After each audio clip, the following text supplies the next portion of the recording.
sometimes we will pray and we see what we say is an answer from God because we get what we are praying for. And then sometimes we don't necessarily see what we've specifically asked from. And sometimes we might have a little bit of doubt of saying, I've prayed to God, I'm not seeing what I'm asking for coming into manifestation. But if we'll just continue to believe, we will see God working in our lives in those situations, even though it might not come out to the ending of what our expectation is.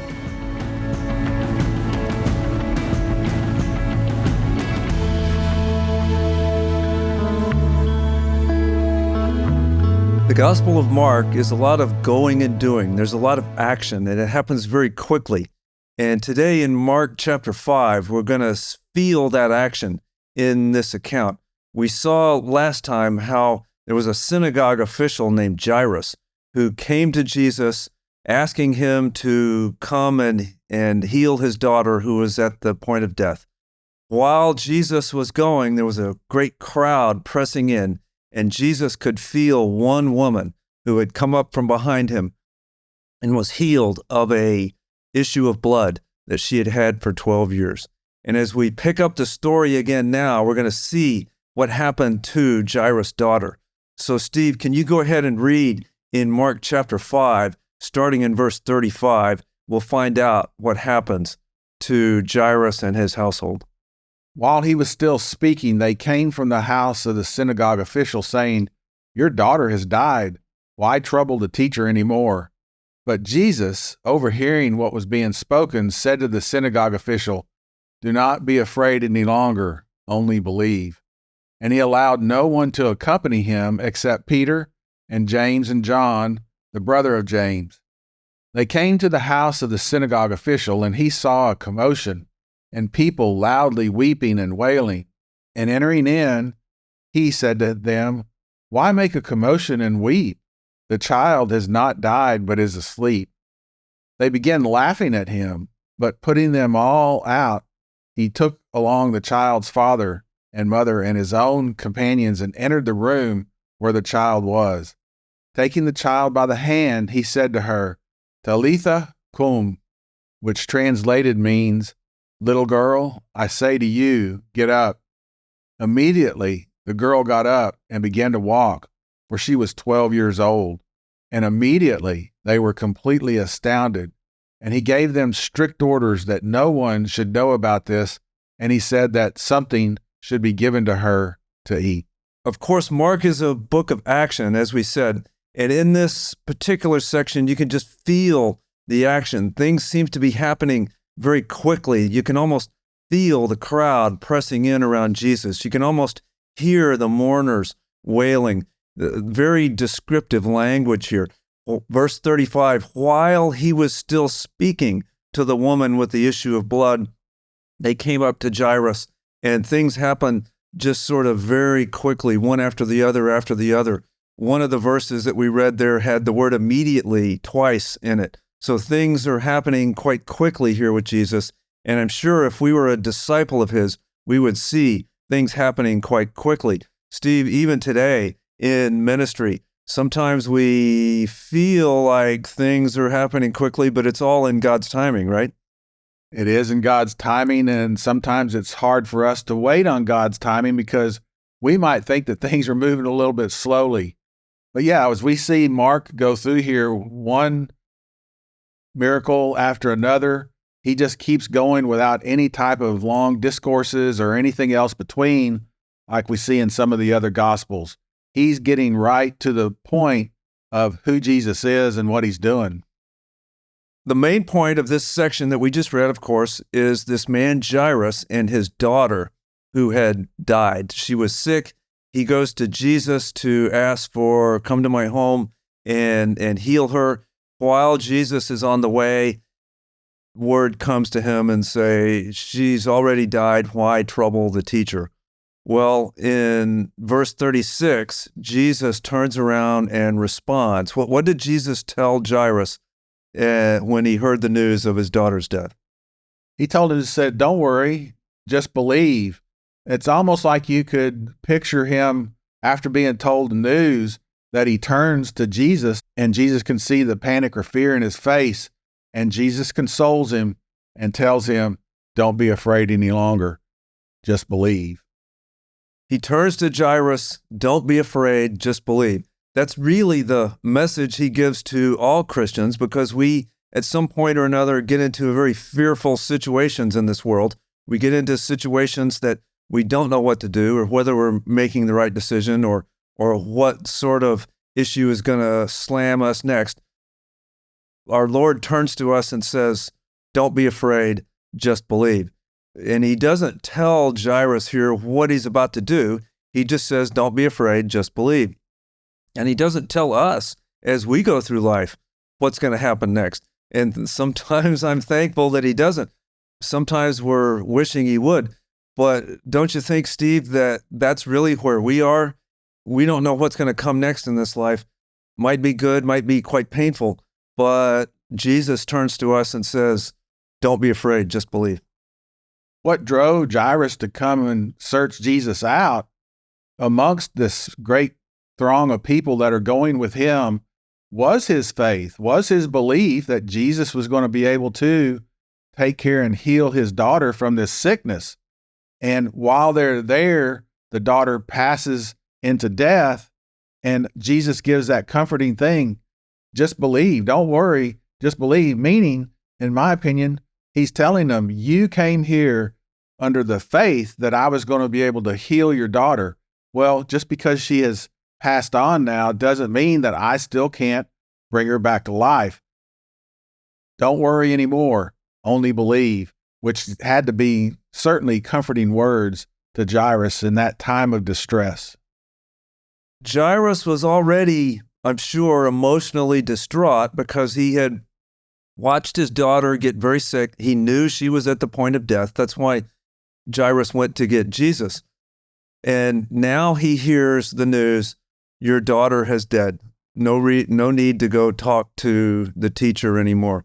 Now, there's no greater pain that could happen to a parent than to see their young child die, the one that they've loved, that they've raised. The children are supposed to live on and go on and do great things. And when a parent sees a child die, there's arguably no greater pain in this world.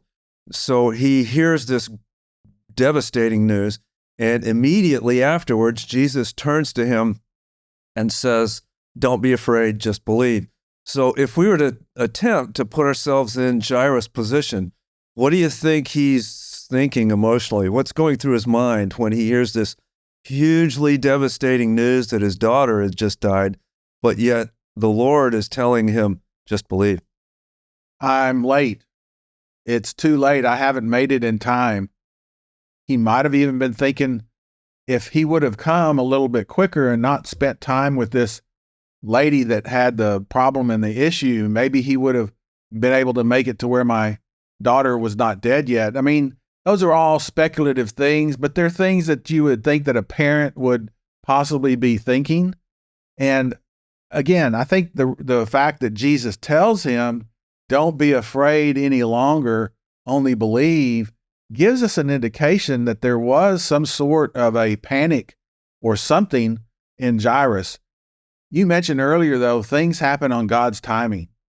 And this is going to be used to demonstrate the power and the ability. It's another testament of who he is, that he is the anointed one, the Messiah, the King that is bringing in the kingdom, and that he is God because he has the power over nature. So sometimes we will pray, we ask, and we see what we say is an answer from God because we get what we are praying for. And then sometimes we don't necessarily see what we've specifically asked from. And sometimes we might have a little bit of doubt of saying, I've prayed to God, I'm not seeing what I'm asking for coming into manifestation. But if we'll just continue to believe, we will see God working in our lives in those situations, even though it might not come out to the ending of how we are, what our expectation is.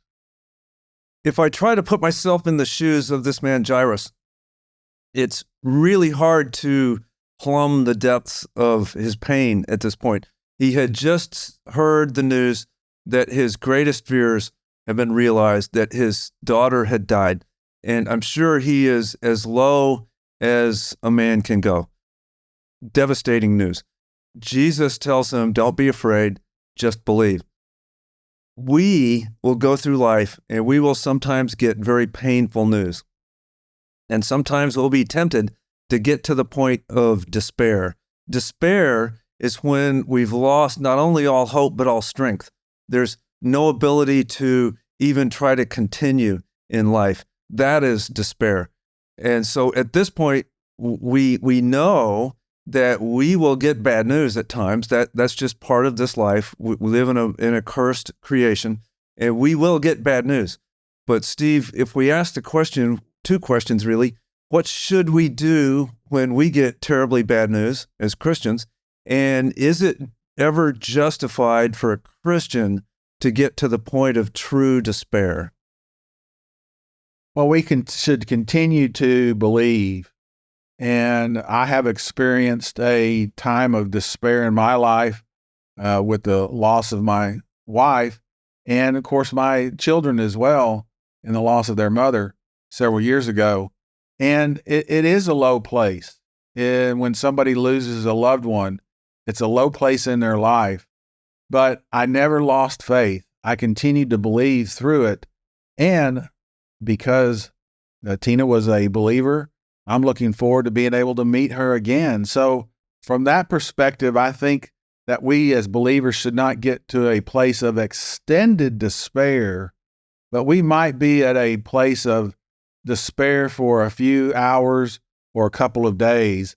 But our belief, that brings us back out of that despair and puts us back onto the road of living this life for Jesus Christ, letting others know about him and what he can do, and then continue on as we prepare for our ultimate day whenever we're going to pass on from this world into the next. People that are not followers of Jesus Christ, I really don't see how they don't end up in despair. Sometimes without the Lord, I see how they're not under the bed screaming, simply because there's really no hope in this world.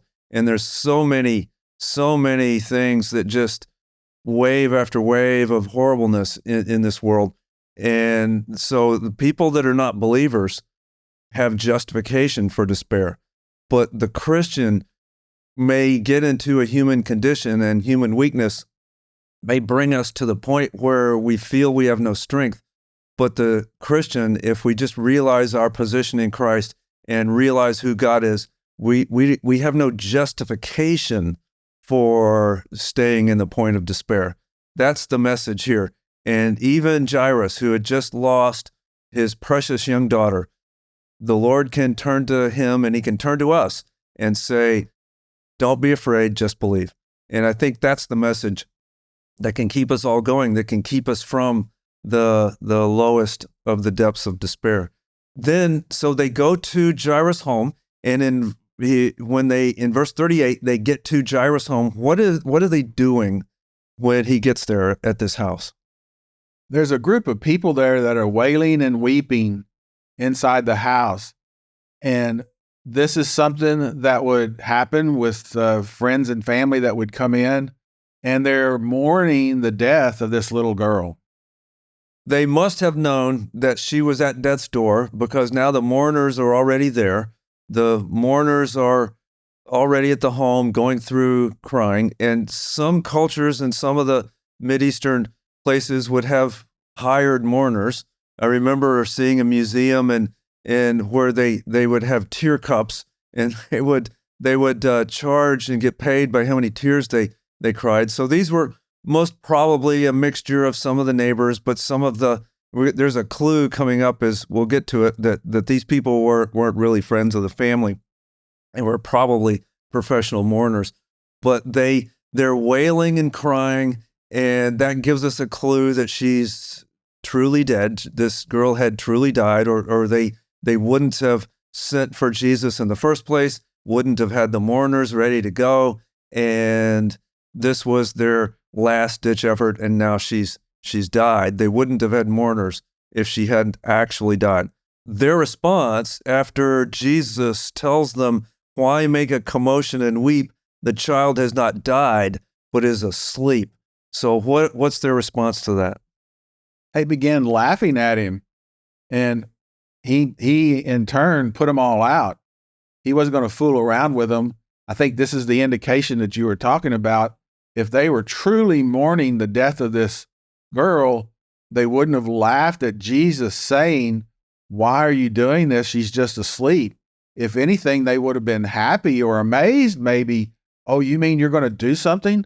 But that's not their reaction. Their reaction is laughing. Jesus uses the word asleep, and of course he uses this same term for Lazarus over in John when he raises Lazarus. So we have this analogy to sleep that the New Testament makes. And when we say this, simply because the body, when it's dead, looks asleep, and our bodies will again raise, just like in sleep, the body gets up again. But in death, our body will rise again. Christians have always held to bodily resurrection because that's what the New Testament teaches us. When we die, the soul goes to heaven, but the soul will be reunited with the body, and the body will raise. The physical body that's in the grave will rise again. We're told that several times in the New Testament. So he uses this term here for sleep. And again, the mourners immediately change and start laughing. So they probably were not all that sad simply because their emotions changed so quickly. So then he puts some people out and he allows some to stay. So who did he put out and who did he allow to stay? And why do you think he did that? He puts the mourners out and he brings the parents in and then his companions. And earlier it said that was Peter, James, and John. So we see him taking Peter, James, and John in many areas, and you almost get the picture of him teaching these three disciples a little bit more than some of the others. He's going to show them a little bit more deeper things by the different areas as we go through the Gospels of where he takes them. They're part of his inner circle. He puts out the pretend mourners. He puts out the hangers-on. He puts out, there were, at this point in his ministry, he probably had Jewish leadership officials, scribes, Pharisees following him around, trying to see what he does. So he puts all of them out because he didn't want to make a show of this. And he didn't even allow all of the 12. It was only the inner circle and the immediate family. And so he doesn't want to make a public display of this resurrection that he's trying to do. So he's acting in secret. So why not do a big miracle in front of everybody? Why not, if he is who he says it is, why not take the girl out in the middle of the city square and do it in front of the whole town? Why is he doing this in secret? Because I think one thing is it's an intimate moment. And he's not going to want to make a spectacle of this very, very serious matter for these parents. That's one. Second is he's been rejected officially by the rulers of the synagogue. And so we do see him change a little bit as far as his miracles that he does after that. He's already started teaching the masses in parables and then explaining it to his disciples, the meaning of the parables.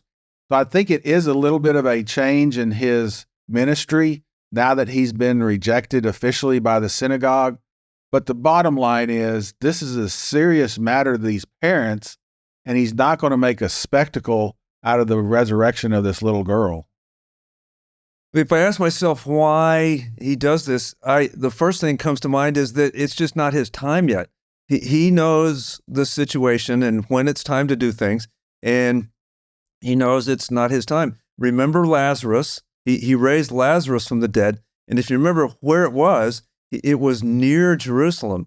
And the Jewish leaders were there, and there was a large group of people there. So he raised Lazarus in a very open place near Jerusalem. Remember, the disciples were saying, "Hey, don't go back over there. The Jewish leaders are there, and they're gonna try to try to get you. One of the disciples said, if we die, we die. So Jesus was in control over which miracles he did and where he did them and when he did them. And here, it wasn't his time yet. He didn't want to force the hand of the Jewish leadership. Whereas when it was his time to die, he goes to Jerusalem, does the miracle right out there in front of everybody, and then speaks right in the temple in order to force the hand of these Jewish leaders to crucify him. So Jesus is in charge of this. He does it secret here simply because he already had this huge crowd following him, and it wasn't his time to die just yet. So in verse 40, the fake mourners laugh at Jesus. Are there people today, Steve, that are laughing at Jesus? Yes, and not only Jesus, but the people who believe in him.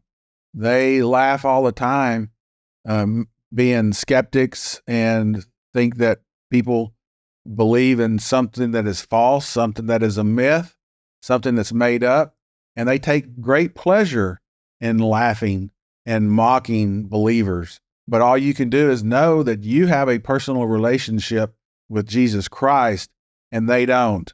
And therefore, at some point in time, they're going to be put out, just like Jesus put these fake mourners out, and you're going to be invited in, such as he did with the parents and these companions.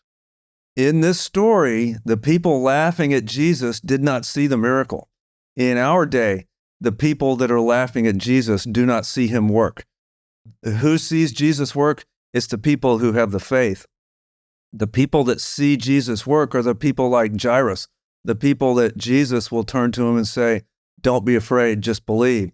And then he does something tremendous above and beyond all that we can ask or think. He gives us blessings so that we're overflowing. The world, the skeptical world out there do not see. They don't see him work, but we do, simply because he works in private ways. He sometimes does things big and flashy and out there, but usually the way Jesus works is privately to his followers, and he does tremendous things there. And that's the same way today.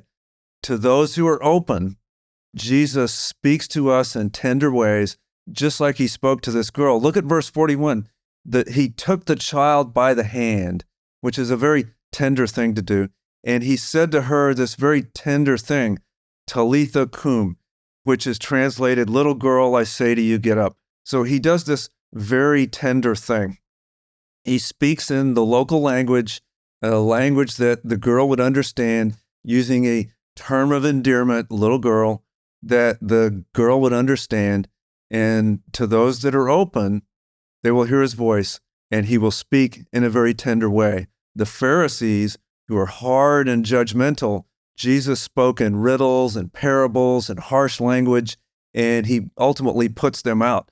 To this young girl, he speaks in a tender way so that she will understand. And Steve, I think that's still the way today, right?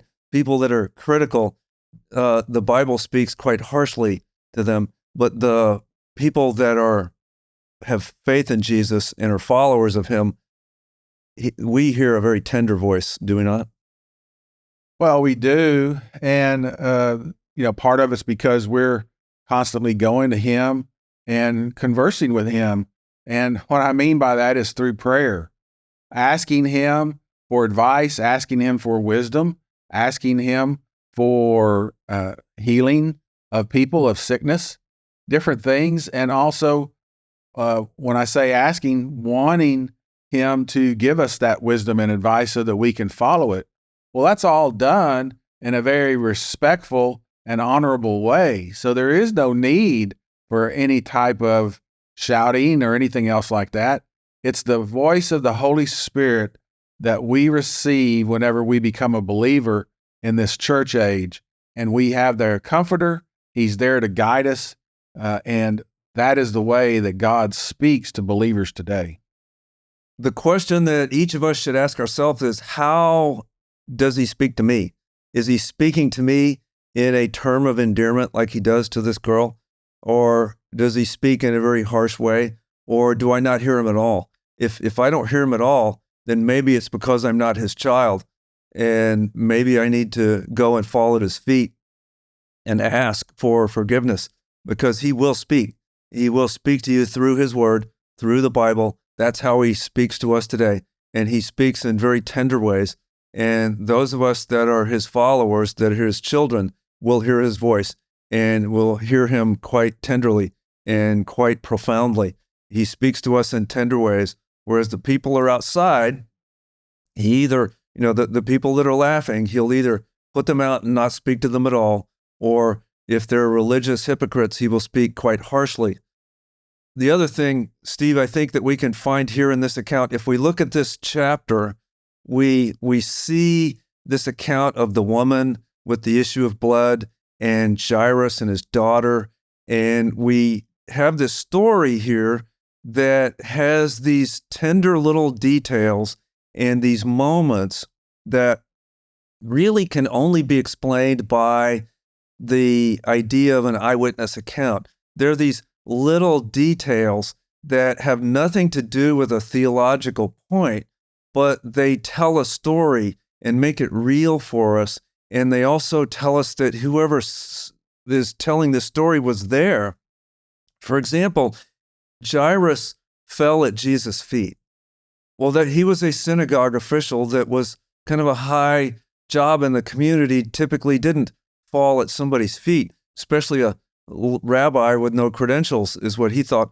The woman with the issue of blood was sick for 12 years. It gives that little detail. The woman approached Jesus from behind. Well, there's no theological point there. It's just that whoever was telling the story, most probably Peter, was describing what he saw. She came up from behind him.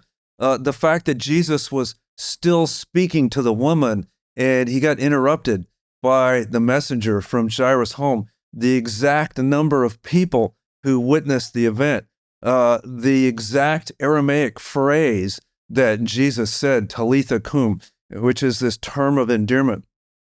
Jesus touched the hand of the dead girl, which if she had stayed dead would have made him unclean. You weren't supposed to touch dead bodies. And so there's all these little details that can only be explained by a eyewitness account. So the flavor of the language and the flavor of the story has all these details that just scream out at us that this is an eyewitness account told by people that were there, that saw it.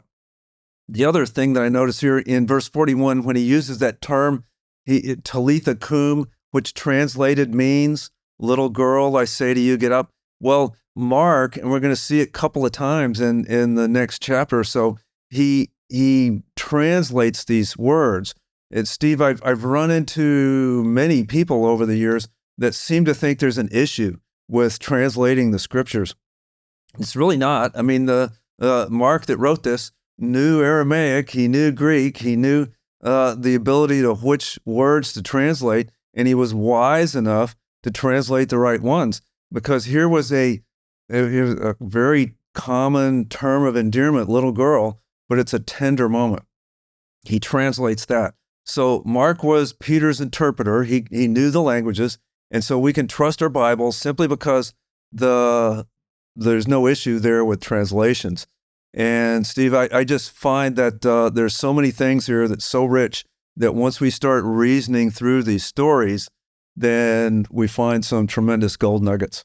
I think people also forget that when Alexander came through the region and took over the Persian Empire and expanded his, that he wanted to bring them together into the Greek culture. And he came up with this Koine Greek, which was I want to say the term simplified Greek. I'm not a Greek scholar. Koine just means common. He did that so that it would be a prevalent way for people to communicate across his empire. So just like today in our time frame that we're making this, English is the international language of business, and it's the international language for flight traffic. So there's people in other countries who learn English because they know that they're going to be going into the business world. And in fact, their parents make sure that they learn English. So I think people forget about that they want to say these are all just uneducated people and illiterate. No, that's not what we see. And we don't have to necessarily come to that conclusion. We have here somebody, as you've mentioned, he translates things quite often throughout what he's writing. Not only did Alexander allow the world to speak Greek as a common language of business, but the Romans came along and built roads that were good enough to where now people could travel and move goods around. So Jesus came at a very opportune time when now there was a way for every country to talk to each other and to get to places so that the message could go out. Such interesting stuff here in the verses of Mark. We hope that you've enjoyed us. We hope that you come back and continue to reason with us through the book of Mark as we go along. Thank you so much for watching and listening. As always, may God bless you.